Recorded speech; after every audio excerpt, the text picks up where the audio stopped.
My name is Aena, and I was 32 years old the night my mother-in-law turned her luxury mansion into the most humiliating place I had ever stood in.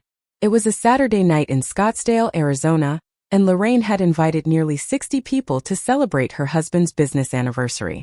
Crystal chandeliers glittered above us, waiters moved through the marble foyer, and expensive champagne flowed like water. I had spent 3 hours helping prepare everything because Lorraine insisted I make myself useful. I thought that was the worst of it. I was wrong. When one of her wealthy friends asked who I was, Lorraine smiled without even looking at me and said, "Aena, she's just the help here." A few people laughed. My face burned, but I forced a smile and kept walking.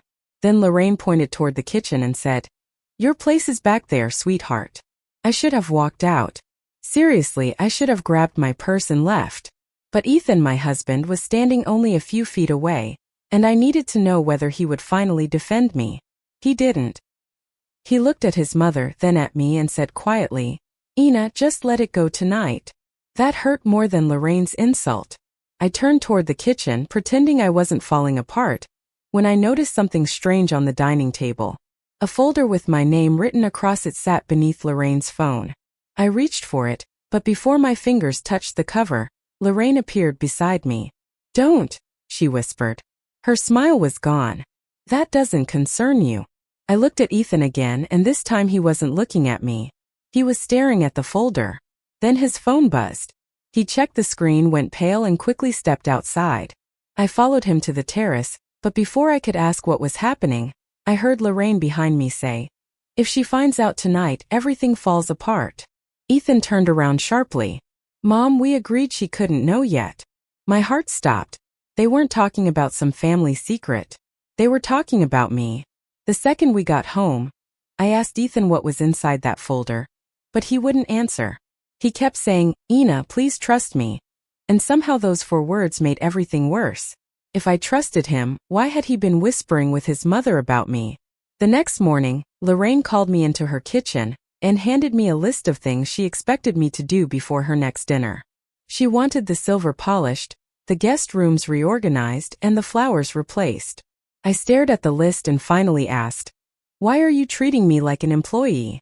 She smiled and said, "Because you haven't earned anything else yet." I laughed nervously, thinking she was joking. She wasn't. Over the next few weeks, the little insults became rules. Lorraine started commenting on what I wore whenever we attended family events. She told Ethan that I was too sensitive whenever I complained. She even started introducing me to people as the girl Ethan married. Never my name. One afternoon, I came home early and found her in our bedroom. She was standing beside my dresser with a small black box in her hand. When she saw me, she immediately closed it.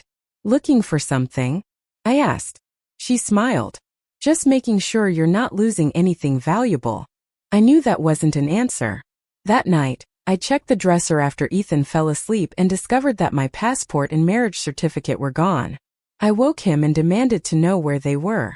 He looked genuinely shocked. "I didn't take them." Before I could respond, Lorraine knocked on our door. She was holding both documents. "You left them somewhere careless," she said. I reached for them, but she pulled them back. "I'll keep them safe." My stomach dropped. "They're mine." Her eyes hardened.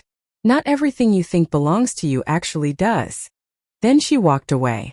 I wanted to leave that house immediately, but Ethan begged me to stay until he could explain everything. "Just give me 2 weeks," he said. "After that, I'll tell you the whole truth." 2 weeks later, I found another clue. Lorraine had left her office door unlocked, and on her desk was the same folder from the mansion party. I opened it. Inside were photographs of me, copies of my bank statements, screenshots of private conversations, and notes about my spending habits. Someone had been documenting my life. At the bottom of the final page, one sentence was underlined in red. "Aena must be removed before the transfer is completed." My hand started shaking. Then I heard footsteps behind me. "You weren't supposed to find that yet." I turned around so quickly that I nearly knocked over the chair behind me. Ethan stood in the doorway, his face pale, his eyes fixed on the folder in my hands. "Aena, give me that," he said. I stepped back. "No, not this time. You promised me 2 weeks, and all I've gotten are lies." He closed the door behind him and lowered his voice. My mother is trying to force you out of this marriage. My heart sank. Why? Ethan hesitated, then finally told me the part he had been hiding. His father had left behind a family trust worth millions, but the transfer of control was tied to one condition. Ethan had to remain married for another 6 months before becoming the sole beneficiary. Lorraine believed I was only waiting for that money. She had been collecting evidence to make me look like a gold digger and convince the trustees that our marriage was fraudulent. Then why didn't you tell me? I asked.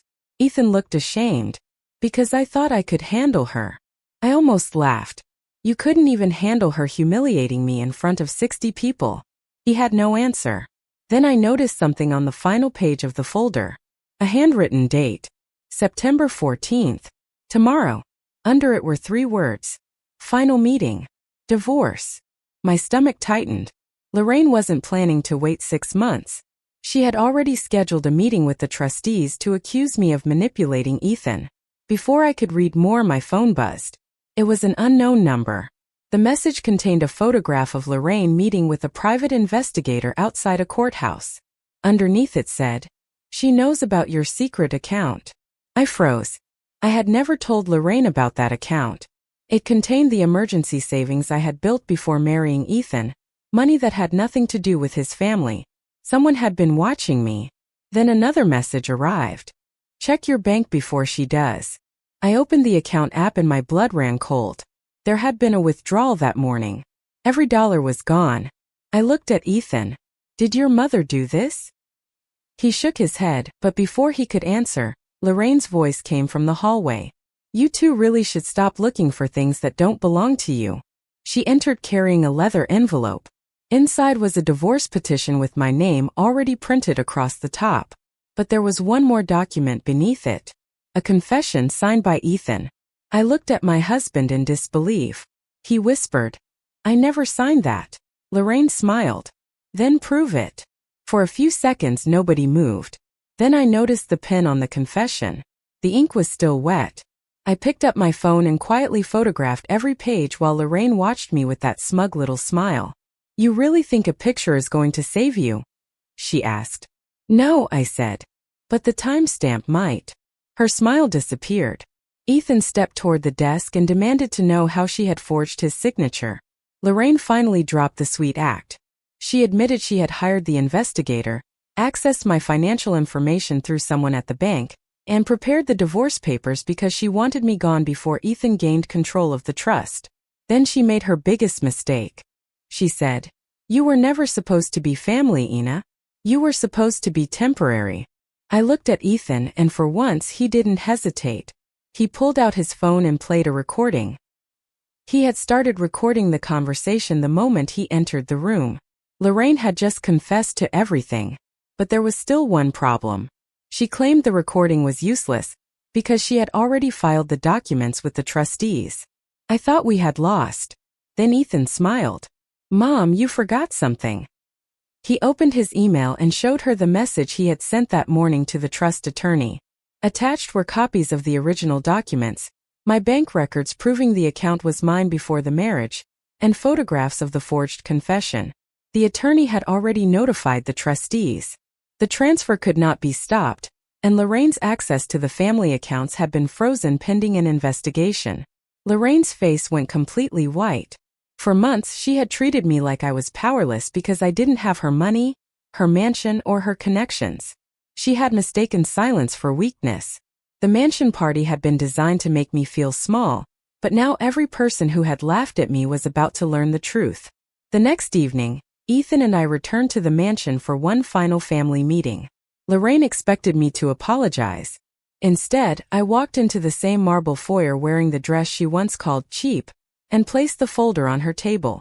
You wanted me removed from this family, I said. You succeeded at one thing. You removed yourself from our lives.